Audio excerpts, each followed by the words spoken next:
Hello everyone. सो आज हम पढ़ने वाले हैं टॉपिक प्रेसिडेंट। ये चैनल जो है स्पेसिफिकली मैं आपको बता देती हूँ, ये एमपीपीएससी के लिए डेडिकेटेड है। सो हम यहाँ पे जो कुछ भी पढ़ने वाले हैं अब से वो एमपीपीएससी के बारे में पढ़ने वाले हैं। हाँ, ये चीज़ें अदर एग्जाम्स में भी रिलेवेंट हो सकती हैं, but the main preparation is for the MPPSC, तो हम उसी के हिसाब से पढ़ेंगे। तो हमारा पहला टॉपिक है प्रेसिडेंट, जो कि पॉलिटी का एक टॉपिक है, जो आपके प्रीलिम्स और मेंस दोनों में आता है ये टॉपिक। प्रेसिडेंट में बहुत सारी चीज़ें पढ़ने के लिए हैं। हम यहाँ पर हैंड रिटन नोट से पढ़ने वाले हैं। क्यों? क्योंकि हैंड रिटन नोट से जो आप पढ़ेंगे वो आपको जल्दी से याद होगा, क्योंकि उसमें इंपॉर्टेंट चीज़ें ही दी रहेंगी जो आपके एग्ज़ाम पॉइंट ऑफ व्यू से रिलेवेंट है। सो हम एक बुक के तरीके से नहीं पढ़ेंगे, हम इसे कॉन्सेप्ट के तरीके से पढ़ेंगे। अभी प्रेसिडेंशियल इलेक्शंस भी हुए हैं, तो आपके लिए जानना ज़रूरी हो गया कि प्रेसिडेंट का काम क्या होता है, उनकी पावर्स क्या होती है।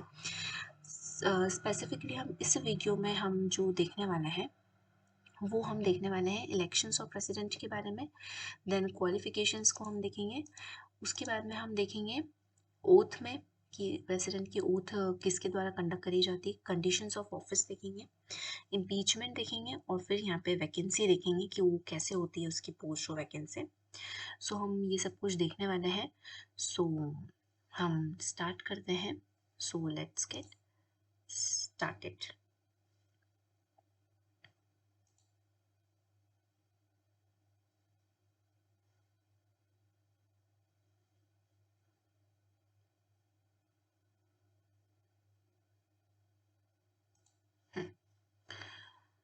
सो स्टार्ट करते हैं हम प्रेसिडेंट से।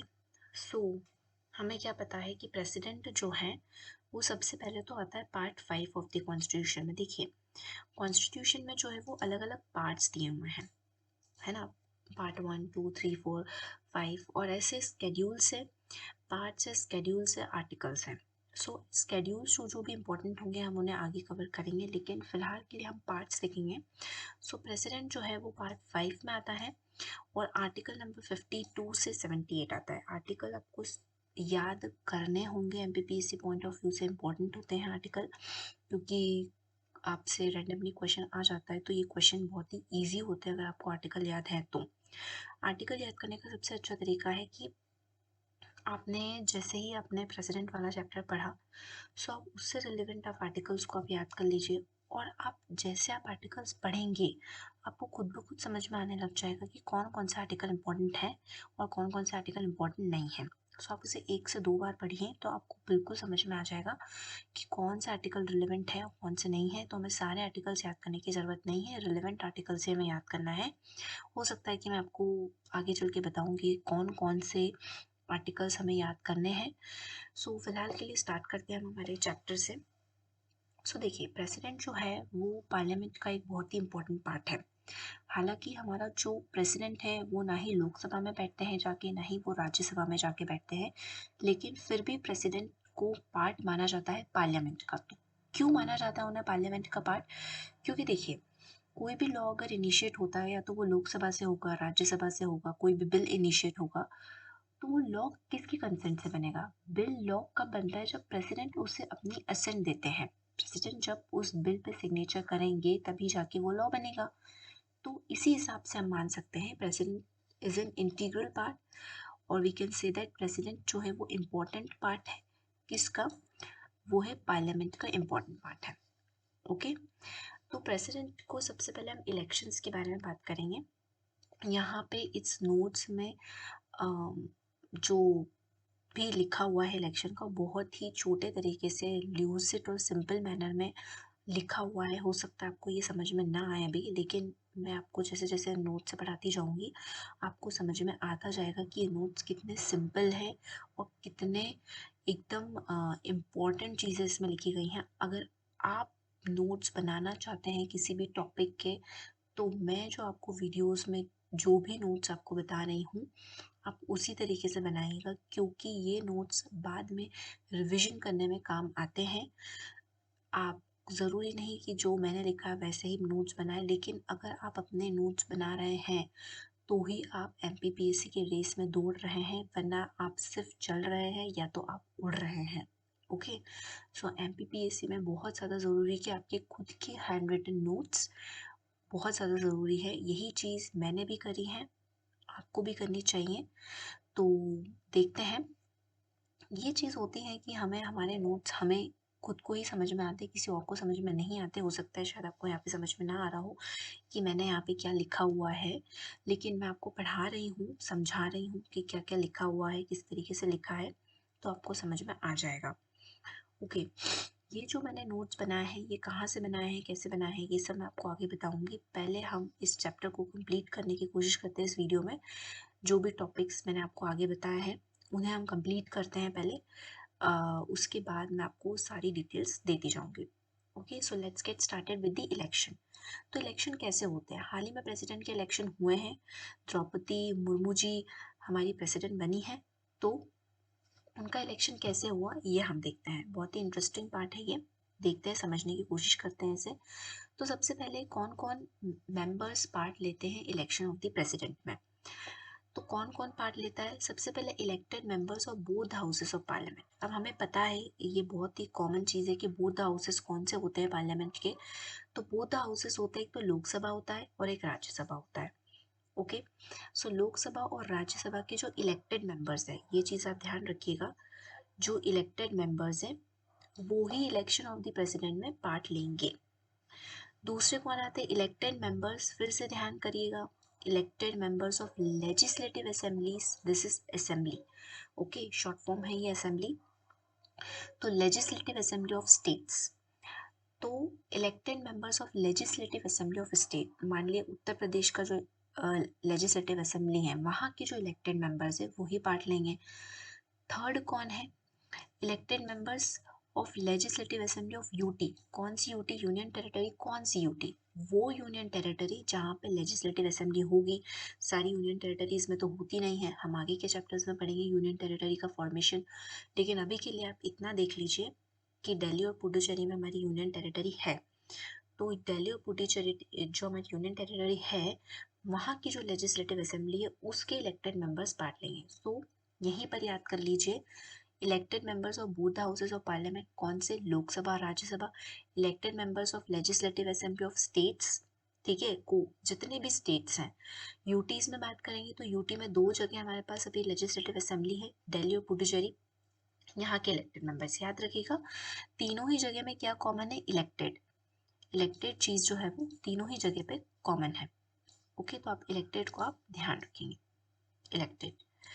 अब ये जो क्लॉज है, थर्ड वाला जो क्लॉज है कि इलेक्टेड मेंबर्स होंगे दिल्ली और पुडुचेरी के, वो आया था आपका 70th कॉन्स्टिट्यूशनल अमेंडमेंट एक्ट 1992।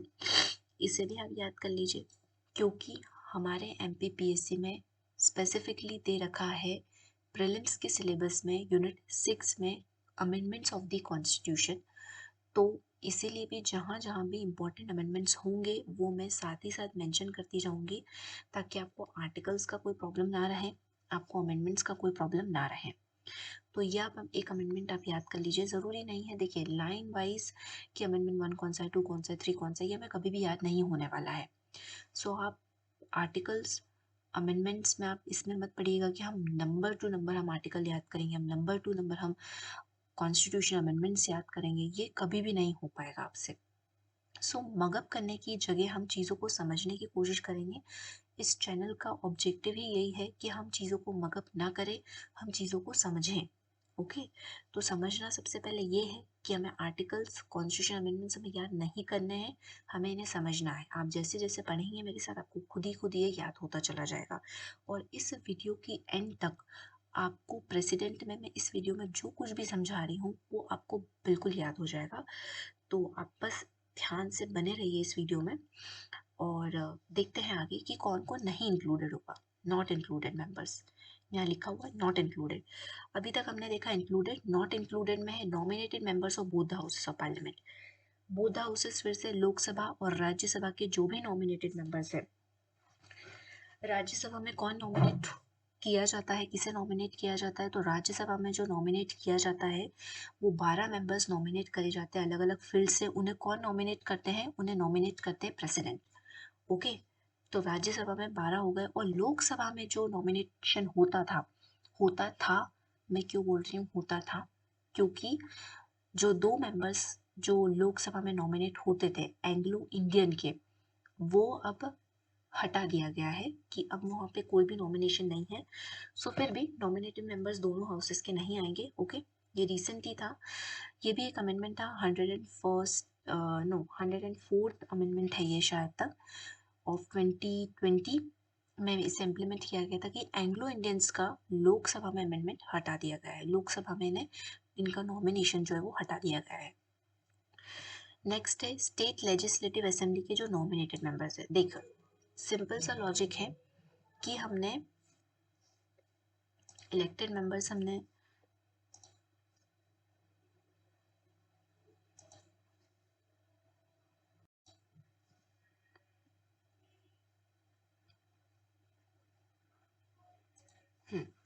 देखिए सिंपल सा लॉजिक है कि हमने जो इलेक्टेड मेंबर्स स्टेट लेजिस्लेटिव के जो नॉमिनेटेड जो मेंबर्स हैं, हमने इलेक्टेड मेंबर्स यहाँ पे देखे, तो इलेक्टेड के बाद कौन आ जाता है, हमारा नॉमिनेटेड मेंबर्स आ जाते हैं।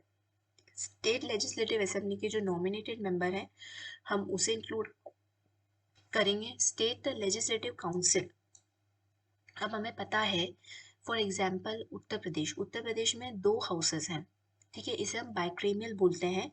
तो 2 हाउसेस है उत्तर प्रदेश में, तो एक तो आपका स्टेट लेजिस्लेटिव असेंबली हो गया और स्टेट लेजिस्लेटिव काउंसिल हो गया। तो काउंसिल के इलेक्टेड और नॉमिनेटेड यहाँ पर लिखा हुआ है, देखिए इलेक्टेड और नॉमिनेटेड, किसके इलेक्टेड और नॉमिनेटेड इंक्लूडेड नहीं है, लेजिस्लेटिव काउंसिल के। ठीक है, तो यहीं पे याद कर लीजिए कि क्या क्या इंक्लूडेड नहीं है, नॉमिनेटेड मेंबर्स दोनों हाउसेस के इंक्लूडेड नहीं है, nominated members state legislative assembly के इंक्लूडेड नहीं है, और नॉमिनेटेड मेंबर्स और इलेक्टेड मेंबर्स दोनों ही स्टेट लेजिस्लेटिव काउंसिल के इंक्लूडेड नहीं है। ओके, अब हमें पता है कि प्रेसिडेंट के जो इलेक्शन होते हैं वो उन्हें हम इलेक्ट नहीं करते हैं। अभी हमने देख लिया कि उनका इलेक्शन कौन करता है। ओके, लेकिन ये इलेक्शन होता कैसे है, प्रोसेस क्या होता है इस इलेक्शन का, अब हम उसे वो जानेंगे। देखिए ये जो टॉपिक, ये जो प्रोसेस जो मैं बता रही हूँ बहुत ज़्यादा इंपॉर्टेंट नहीं है कि आप इसे line to line word to word आप इसे याद करें, लेकिन जो मैं आपको बता रही हूँ सिर्फ आप उसे याद कर लीजिए, ताकि हो सकता है अगर आपसे इंटरव्यू में कभी कोई क्वेश्चन पूछा जाए तो आप इसे बता सकें। ठीक है, तो प्रोसेस इतना इंपॉर्टेंट नहीं है, जो इम्पोर्टेंट था वो मैंने आपको बता दिया है, हालांकि मैंने प्रोसेस को भी नोट्स में इंक्लूड किया है, तो मैं आपको बता देती हूँ। तो सबसे पहले इलेक्शन होता कैसे है प्रेसिडेंट का, तो वो किस बेसिस पे होता है, proportional representation by means of single transferable vote through a secret ballot। Okay, तो सीक्रेट बैलेट मतलब कि सीक्रेटली होता है, हम समझ गए। तो होता क्या है कि सभी के पास एक अपनी अपनी एक पर्ची होती है। ओके, प्रेसिडेंट इलेक्शन में वहां पे जैसे इस बार के प्रेसिडेंट इलेक्शन में 2 लोग प्रेसिडेंट के लिए नॉमिनेटेड थे। ओके, तो उन दोनों के यहाँ पे नाम लिखे हुए हैं। अब यहाँ पे जो नाम लिखे हुए हैं, तो इस सीक्रेट बैलेट में होता क्या है, हमें प्रेफरेंस देनी होती है। जो भी मेंबर होगा वो अपनी प्रेफरेंस देगा कि द्रौपदी मुर्मू जी मेरी फर्स्ट प्रेफरेंस में है, जो सेकंड नंबर की जो नॉमिनेटेड मेंबर्स थे वो हमारी सेकंड प्रेफरेंस है, या जो सेकंड नंबर के जो नॉमिनेटेड वो हमारी फर्स्ट प्रेफरेंस है ना, आप समझ रहे हैं। तो 1 और 2 यहाँ पे प्रेफरेंस रह गए कि इन्हें बनना चाहिए, और अगर ये नहीं बन पाई फर्स्ट नंबर पे तो फिर इन्हें बना दीजिए। तो ये हो गया आपका प्रोपोर्शनल रिप्रेजेंटेशन। अब क्या होता है, पहले देखेंगे फर्स्ट प्रेफरेंस में किसे कितने वोट आए हैं। अगर फर्स्ट प्रेफरेंस में ही कोटा, कोटा क्या होता है, इलेक्टोरल कोटा। इलेक्टोरल कोटा हम कैसे निकालते हैं, total number of valid votes polled divided by 1+1। ठीक है, 1+1+1, तो ये आपका इलेक्टोरल कोटा है ये।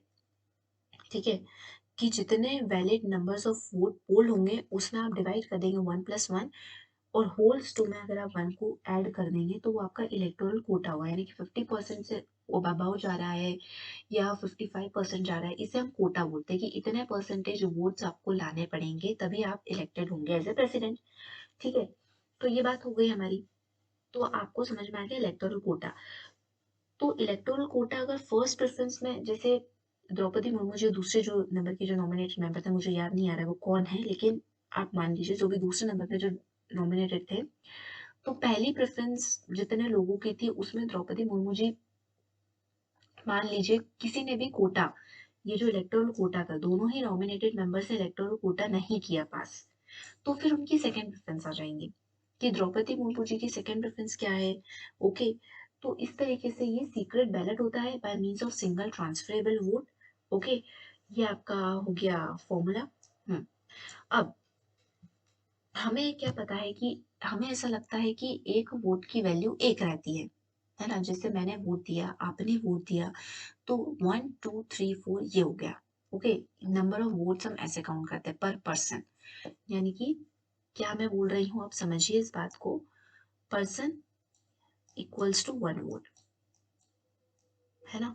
एक वोट, नंबर ऑफ वोट 1, है ना। ऐसा तो नहीं कि आधा हो जाता है, 0.5 हो जाता है या 2 हो जाता है एक पर्सन का वोट, नहीं। एक पर्सन का वोट की वैल्यू होती है एक। ओके, लेकिन प्रेसिडेंशियल इलेक्शन में क्या होता है, यहाँ मैं थोड़ा सा इसे रब कर देती हूँ for the sake of understanding. Okay, तो देखिए प्रेसिडेंशियल इलेक्शन में क्या होता है, जो value of vote of MLA होते हैं, एमएलए कौन होते हैं, जो हमारे स्टेट लेजिस्लेटिव असेंबली में है, उनकी वैल्यू ऑफ वोट अलग होंगी और वैल्यू ऑफ वोट जो मेंबर ऑफ पार्लियामेंट की होगी वो अलग होगी। ठीक है, तो value of vote of MLA अगर हम देखेंगे तो total population of state divided by total number of elected members in the state assembly into 1 divided by 1000. This is the formula. ये फॉर्मूला डिराइव करा गया है, आपको इसमें नहीं पढ़ना है कि ये फॉर्मूला क्यों बनाया है, ऐसे क्यों बनाया है, नहीं। आपको इस फॉर्मूला पे स्टिक रहना है और बहुत ही इजी फॉर्मूला है। देखिए स्टेट है, मान लीजिए आप मध्य प्रदेश की बात कर लीजिए, ठीक है। तो मध्य प्रदेश की टोटल पॉपुलेशन मान लेते हैं हम कि 2 करोड़ है, ठीक है। ये सिर्फ एग्जाम्पल के लिए, ठीक है। तो 2 करोड़ अगर मध्य प्रदेश की पॉपुलेशन है तो 2 करोड़ ऊपर आ जाएगा, नीचे क्या आ जाएगा आपका number of elected members. Madhya Pradesh के असेंबली में इलेक्टेड मेंबर्स कितने हैं आप वो लिख दीजिए, वो इंटू 1/8, तो ये value of vote of N MLA, एक एमएलए की वोट की वैल्यू आ जाएगी। ओके, अब वहीं पे चीज क्या हो रही है, value of vote of an MP member of parliament, यहाँ पे देखिए तो total value of vote of all MLA of all state, यानी मध्य प्रदेश आ गया, उत्तर प्रदेश आ गया, जितने भी स्टेट्स हैं, यूटीज हैं, दिल्ली और पुडुचेरी, इनके जो एमएलए की वोट की वैल्यू इन सबको ऐड ऑन किया और डिवाइडेड करा total number of elected members of parliament से। इजी, कोई रॉकेट साइंस नहीं है, ठीक है। एमएलए की वोट की वैल्यू कैसे आ गई, पॉपुलेशन पर डिपेंड करती है, लेकिन वोट की वैल्यू जो मेंबर ऑफ पार्लियामेंट की है उसमें आपने सारे एमएलए की, सारे स्टेट्स के एमएलए की वैल्यू को आपने ऐड कर दिया और डिवाइड कर दिया आपने total number of elected members of parliament से। ठीक है, आ गई आपको ये बात समझ में। तो ये होता है इलेक्शन का प्रोसेस, ठीक है। कैसे इलेक्शन होता है, क्या होता है, ये हमने सबको जान लिया। अब हम आगे बढ़ते हैं। अब आती है क्वालिफिकेशंस की बात। तो क्वालिफिकेशंस की बात है तो हम देख लेते हैं प्रेसिडेंट क्वालिफाइड कब माने जाएंगे कि आप नॉमिनेटेड हो सकते हो। क्वालिफिकेशंस, आप कब प्रेसिडेंट के लिए नॉमिनेट हो सकते हैं, कब आप प्रेसिडेंट बन सकते हैं। तो सबसे पहले तो बहुत ही ईजी है कि आपको सिटीजन ऑफ इंडिया होना चाहिए, आपकी एज होना चाहिए 35 years, qualified age a election age a member of Lok Sabha, Lok Sabha के इलेक्शन के लिए क्वालिफाइड होना चाहिए प्रेसिडेंट। आप यहाँ पे ये नहीं लिखेंगे लोकसभा राज्यसभा या फिर qualified age election of parliament, no. Lok Sabha जो लिखा हुआ है क्वालिफिकेशन में आप लोकसभा ही लिखेंगे। Okay, not hold any office of profit. अब भैया ये ऑफिस ऑफ प्रॉफिट क्या होता है, ये एक बहुत ही बड़ा सब्जेक्ट मैटर है ऑफिस ऑफ प्रॉफिट, लेकिन मैं आपको छोटे सेंस में आपको बता देती हूँ कि ऑफिस ऑफ प्रॉफिट होता क्या है। ये बहुत ही बड़ा टॉपिक है, लेकिन अभी के लिए for the sake of understanding मैं आपको बता देती हूँ कि ऑफिस ऑफ प्रॉफिट क्या होता है। सो ऑफिस ऑफ प्रॉफिट, मान लीजिए कि प्रेसिडेंट है और वो कहीं किसी कंपनी में उनका स्टेक है, काफ़ी ज़्यादा प्रॉफिट है, मतलब प्रेसिडेंट बनने के बाद वो अपनी पावर का यूज़ कर सकते हैं उस ऑफिस में। ओके, सो ये हो गया आपका ऑफिस ऑफ प्रॉफिट। आपको उस ऑफिस से आपको प्रॉफिट अर्न हो रहा है, आप अपनी पावर का यूज करेंगे वहाँ पे। किसी गवर्नमेंट कंपनी में मान लीजिए स्टेक है तो आप ऑब्वियस सी बात है आप अपने पावर का यूज कर लेंगे। सो ये होता है office of profit, not exactly but आप इसे रिलेट कर सकते हैं कि ऑफिस ऑफ प्रॉफिट ये होता है। ठीक है, अब यहाँ पे कंडीशन दी हुई है कि क्या क्या ऑफिस ऑफ प्रॉफिट में नहीं आएगा। अगर आप प्रेसिडेंट है तो आप ऑफिस ऑफ प्रॉफिट में आप नहीं है, अगर आप वाइस प्रेसिडेंट है तो आप नहीं है, अगर आप गवर्नर है या फिर आप मिनिस्टर ऑफ यूनियन है, यानी कि यूनियन मिनिस्टर अगर है आप है, तो आप ऑफिस ऑफ प्रॉफिट में नहीं आते और आप वापस से आप इलेक्शंस के लिए आप नॉमिनेट कर सकते हैं खुद को। प्रेसिडेंट खुद भी कर सकता है any number of time, Indian president कितनी भी नंबर ऑफ टाइम्स वो प्रेसिडेंट बन सकते हैं। लेकिन यूएस में क्या होता है, यूएस में सिर्फ 2 टर्म्स ही मिलते हैं प्रेसिडेंट को, ठीक है, 4 ईयर्स के। लेकिन इंडियन प्रेसिडेंट जो है वो कभी भी बन सकता है, प्रेसिडेंट कितनी भी टाइम्स बन सकते हैं। Okay, so office of profit में क्या नहीं आता है, फिर से हम रिवीजन कर लेते हैं। प्रेसिडेंट नहीं आते, वाइस प्रेसिडेंट नहीं आते, गवर्नर नहीं आते, यूनियन मिनिस्टर्स नहीं आते। पहले से बात चली थी कि यूनियन मिनिस्टर्स को ऑफिस ऑफ प्रॉफिट में लेना चाहिए और उन्हें अपने पोस्ट से रिजाइन करने के बाद उन्हें ऑफिस ऑफ प्रॉफिट में जाना चाहिए, उन्हें प्रेसिडेंट के लिए आना चाहिए। लेकिन ऐसा क्यों नहीं हुआ? डॉक्टर बी आर अम्बेडकर ने बोला कॉन्स्टिट्यूएंट असेंबली में कि हम यूनियन मिनिस्टर्स को ऑफिस ऑफ प्रॉफिट में हम इसलिए नहीं काउंट कर रहे हैं क्योंकि अगर वो अपनी पोस्ट से इलेक्शंस के लिए अगर वो अपनी पोस्ट पे रिजाइन करके इलेक्शन लड़ेंगे तो लेजिस्लेचर में या मान लीजिए एग्जीक्यूटिव में एक वैक्यूम क्रिएट हो जाएगा। एग्जीक्यूटिव होती है जो गवर्नमेंट है, सरकार चलाने में अगर 2-3 लोगों ने अगर दे दिया, यूनियन मिनिस्टर, बड़े बड़े यूनियन मिनिस्टर रेजिग्नेशन दे दिया, तो एग्जीक्यूटिव कैसे रन करेगा अपनी चीज़ों को। ओके, तो इसलिए हमने मिनिस्टर ऑफ यूनियन जो इम्पोर्टेंट मिनिस्टर हैं, यूनियन मिनिस्टर, इनको हमने ऑफिस ऑफ प्रॉफिट में नहीं काउंट किया। ओके, अब आ जाते हैं हम ओथ पर। ओथ पर अगर हम आते हैं तो ओथ के लिए हम देखते हैं कि ओथ कौन इन्हें दिलाता है। तो ओथ इन्हें चीफ जस्टिस ऑफ इंडिया इन्हें दिलाएंगे। Okay, administered oath of president. ठीक है, ये तो सिंपल सा हो गया। अब हम condition of office of president देखते हैं, क्या क्या कंडीशन होती है। ठीक है, तो कंडीशंस ऑफ ऑफिस में अगर हम देखेंगे तो इन्हें, ये किसी legislative council, legislative state legislature में या ये पार्लियामेंट में जाके बैठते नहीं है, ना ही ये मेंबर होते हैं प्रेसिडेंट। लेकिन मैंने आपको स्टार्टिंग में ही बता दिया था कि हम प्रेसिडेंट को क्यों मानते हैं पार्लियामेंट का पार्ट, ये मैं आपको बता चुकी हूँ। लेकिन ये किसी हाउस के मेंबर नहीं होते हैं, ये ना ही ये स्टेट लेजिस्लेटिव में जाके बैठते हैं। ठीक है, एंटाइटल फॉर राष्ट्रपति भवन, इन्हें राष्ट्रपति भवन मिलता है, इन्हें इमोल्यूमेंट्स मिलते हैं, अलाउंसेस मिलते हैं, प्रिविलेजेस मिलते हैं।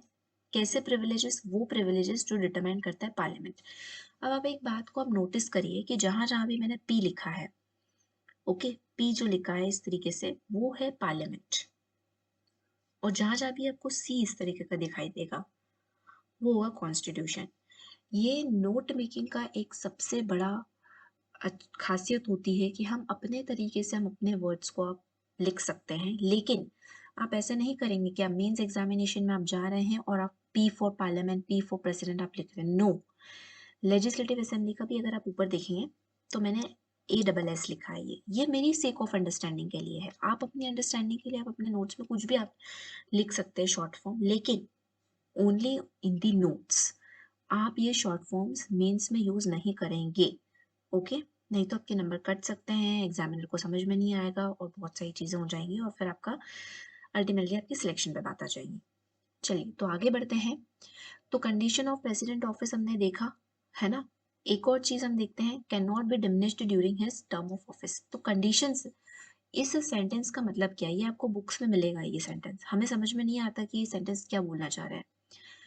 Can not be diminished during his term of office, मतलब एक बार प्रेसिडेंट का इलेक्शन हो जाने के बाद पार्लियामेंट उसके प्रिविलेजेस, उसके एमोल्यूमेंट्स, उसके अलाउंसेस, उसकी सैलरी कुछ भी डिमिनिश नहीं कर सकती। बढ़ा सकती हैं लेकिन उसे डिमिनिश नहीं कर सकती।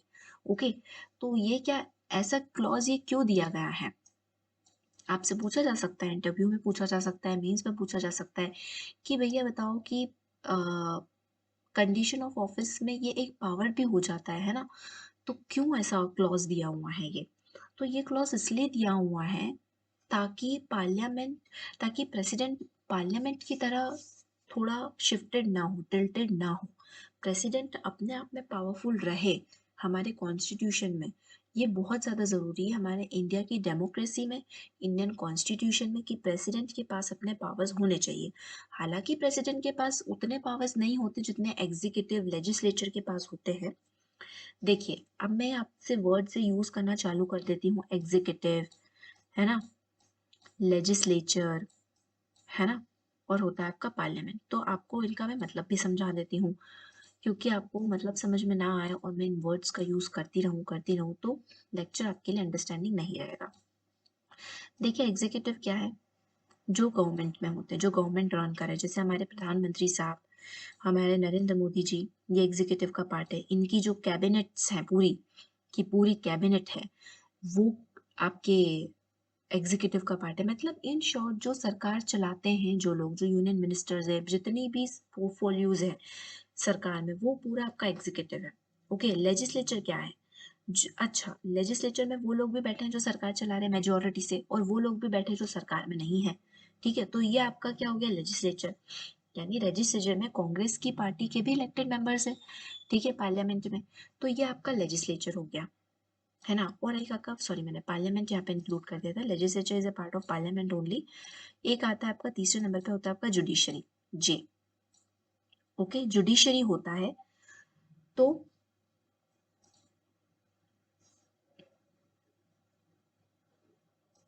तो जुडिशरी होता है। तो जुडिशरी तो एक टोटली डिफरेंट थिंग है ना, जुडिशरी अपना अलग काम करती है। तो हमारे इंडियन कॉन्स्टिट्यूशन में आप जैसे जैसे मैं आपको पॉलिटी पढ़ाऊंगी आपको समझ में आएगा, एग्जीक्यूटिव, लेजिस्लेचर और जुडिशरी तीनों ही एक दूसरे पे चेक्स एंड बैलेंसेस रखते हैं। चेक्स एंड बैलेंसेस मतलब क्या, कि एग्जीक्यूटिव कहीं ज़्यादा तो नहीं उड़ रहा है, कहीं लेजिस्लेचर अपने हद से ज़्यादा तो लॉज नहीं बनाया जा रहा है अपने मन से, कहीं जुडिशरी तो लॉ मेकिंग में नहीं आ रही है। देखिए लेजिस्लेचर का काम क्या है, लॉ बनाना। एग्जीक्यूटिव का काम उन्हें लॉ बनाने के साथ साथ उन्हें लॉ को इम्प्लीमेंट कराना है। लेकिन जुडिशरी का काम क्या है, जुडिशरी का काम है देखना कि कॉन्स्टिट्यूशन के हिसाब से ये लोग लॉ बना रहे हैं नहीं, लेजिस्लेचर। एग्जीक्यूटिव कहीं अपनी ऑर्डिनेंस मेकिंग पावर को ज़्यादा तो यूज़ नहीं कर रहा है लॉ बनाने के लिए। तो checks and balances judiciary executive पे भी रख रही है और जुडिशरी लेजिस्लेचर पर भी रख रही है। Legislature checks and balances judiciary पे भी रख रही हैं, कैसे वो लॉ बना सकती है। हालांकि वो जुडिशरी सुप्रीम कोर्ट की पावर को डिमिनिश नहीं कर सकते हैं लेजिस्लेचर, लेकिन वो एक चेक्स एंड बैलेंसेस एग्जीक्यूटिव पे भी रखेगी, क्योंकि एग्जीक्यूटिव पे क्वेश्चंस उठ जाते हैं। किस तरीके के क्वेश्चंस उठ जाएंगे कि आपने ये लॉ कैसे बना दिया, है ना, इस तरीके से आपने क्या किया, आपने बजट में कौन सा बजट आपने कितना कितना अपना एलोकेट किया। तो ये लेजिस्लेटिव चेक्स एंड बैलेंसेस लगती है एग्जीक्यूटिव पे, एग्जीक्यूटिव लेजिस्लेचर पे, ये तीनों ही एक दूसरे पे चेक्स एंड बैलेंसेस रखेंगे। ओके, समझ में आ गई आपको ये बात, मैं इसे रब कर देती हूँ। हाँ, अब आते हैं टर्म पे। टर्म देख लीजिए 5 साल का होता है हमारे इंडियन प्रेसिडेंट का, वहीं जो प्रेसिडेंट होते हैं यूएसए के, उनका होता है 4 साल का। हाँ, यूएसए से जब भी हम कंपैरिजन करेंगे तो आप एक बात ध्यान रख लीजिएगा, यूएसए में जो भी हमारा सिस्टम है वो प्रेसिडेंशियल फॉर्म ऑफ सिस्टम है, वहाँ पे प्रेसिडेंट ज़्यादा पावरफुल है। लेकिन इंडिया में जो सिस्टम है वो पार्लियामेंट्री फॉर्म ऑफ सिस्टम है, पार्लियामेंट्री फॉर्म ऑफ गवर्नमेंट है। तो पार्लियामेंट्री फॉर्म ऑफ गवर्नमेंट में हमारे प्रधानमंत्री साहब ज़्यादा पावरफुल हैं, ठीक है, as comparison to presidential form of government. Now हमारा थोड़े से 2 टॉपिक्स ही बचे हैं, बाकी के टॉपिक्स हम बाकी की वीडियोस में देखेंगे, पहले हम इन टॉपिक्स को कंप्लीट कर देते हैं। इम्पीचमेंट, इम्पीचमेंट बहुत लंबा चौड़ा बुक्स में दिया हुआ है, ऐसे इम्पीच करो, वैसे इम्पीच करो, ये करो वो करो। मैंने यहाँ पे इम्पीचमेंट को बहुत ही सरल शब्दों में लिखा हुआ है, ठीक है, समझाया हुआ है। आप इसे नोट कर लीजिए, या तो आप इसे समझ लीजिए, आप इसे नोट भी कर सकते हैं वीडियो पॉज करके। मैं आपको समझा देती हूँ कि इम्पीच कैसे किया जाता है। तो देखिए, इम्पीचमेंट प्रेसिडेंट का कब होता है, इनकी कंडीशन क्या दी हुई है, violation of the constitution. Constitution में ही दिया हुआ है कि प्रेसिडेंट को इम्पीच कैसे किया जाएगा, वॉयलेशन ऑफ द कॉन्स्टिट्यूशन।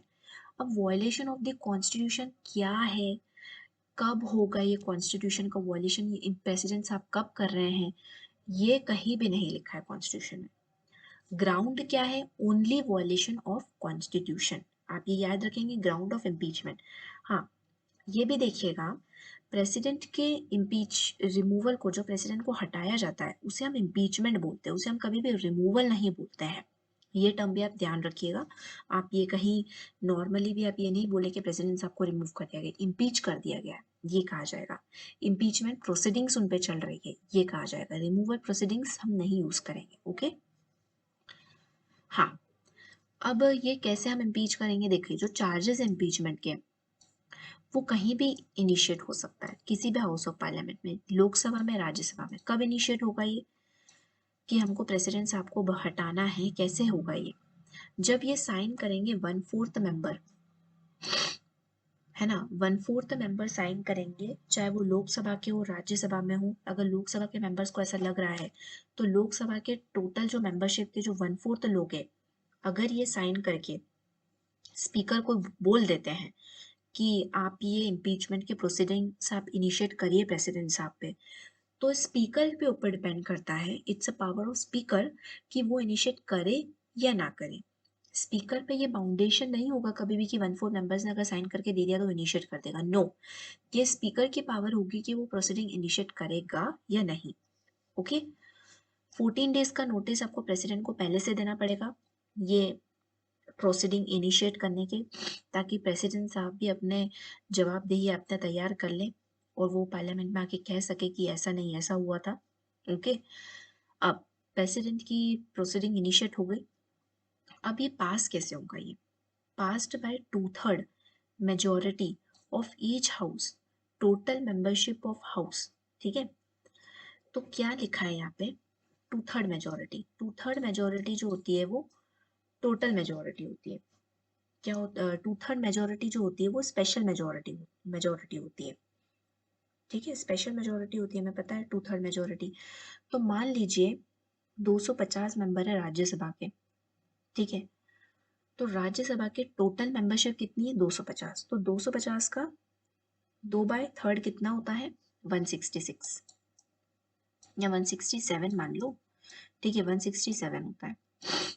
ठीक है, लेकिन उस समय राज्यसभा में मेंबर प्रेजेंट कितने थे, मान लो 200 मेंबर ही प्रेजेंट है, तो 200 मेंबर्स का 2/3 कितना होता है, 133 होता है। तो नहीं, 133 मेंबर्स अगर बोल रहे हैं, 200 मेंबर प्रेजेंट है और 200 की 200 बोल रहे हैं, है ना, तो ये नहीं हो पाएगा, तो ये पास नहीं हो। 167 मेंबर जब बोलेंगे टोटल मेंबरशिप का 2/3, समझ में आया आपको, टोटल मेंबरशिप का जब 2/3 होगा तभी जाके वो जो जो प्रोसीडिंग है वो पास होगा। ठीक है, तो pass by 2/3 majority of each house, है ना, राज्यसभा से अलग पास होगा, लोकसभा से अलग पास होगा। ये टोटल मेंबरशिप लिखा हुआ है, इसे हम स्पेशल मेजोरिटी बोलते हैं। ठीक है, समझा दिया मैंने आपको special majority. Quasi judicial procedure in parliament. अब क्वाजी जुडिशियल क्यों बोला है, अगर आपको इम्पीचमेंट का देखिए क्वेश्चन आता है मेंस में, मान लीजिए 3 नंबर में आता है, 5 नंबर में आता है कि इम्पीचमेंट कैसे होता है, 5 नंबर में बताइए, तो आपको क्या करना है, आपको क्वाजी जुडिशियल आपको प्रोसीजर है ये पार्लियामेंट का, आपको ये लिखना पड़ेगी ये लाइन। जैसे ही आप ये लाइन लिखेंगे ना, एग्जामिनर को पता चल जाएगा कि मतलब इसको आता है, इसको बहुत अच्छे से आता है। ठीक है, तो आपको क्वाजी जुडिशियल क्यों बोला गया है, क्योंकि ये जुडिशियल टाइप की प्रोसीडिंग है, मतलब पूरी तरीके, देखिए लेजिस्लेचर जुडिशरी का फंक्शन तो कर नहीं रही है कि सजा सुना दे प्रेसिडेंट को, नहीं, जुडिशरी अपना फंक्शन करेगी, लेकिन क्वाजी जुडिशियल मतलब जुडिशरी के जैसा थोड़ा थोड़ा जुडिशरी, क्योंकि वो हटा रही है, इम्पीच कर रही है प्रेसिडेंट को। ठीक है, तो ये एक क्वाजी जुडिशियल प्रोसेस है, प्रोसीजर है, ये आप अपने पॉइंट में आपको मेंशन जरूर करना इंपॉर्टेंट है। अब इम्पीचमेंट में कौन कौन आता है, कौन कौन आता है हमें ये देखना है। तो हमने क्या देखा था इलेक्शन में, अभी हमने थोड़ी देर पहले हमने क्या देखा था कि इलेक्शन में कौन आता है, सिर्फ इलेक्टेड मेंबर्स आते हैं, लेकिन इम्पीचमेंट में नॉमिनेटेड मेंबर्स भी आएंगे और इलेक्टेड मेंबर्स भी आएंगे of each house of parliament, piece parliament. Okay, parliament के हमने सिर्फ इलेक्टेड मेंबर लिए थे किसमें, इलेक्शन में, लेकिन इम्पीचमेंट में नॉमिनेटेड भी आएंगे और इलेक्टेड भी आएंगे। ठीक है, no elected members of state legislative assembly and UTs.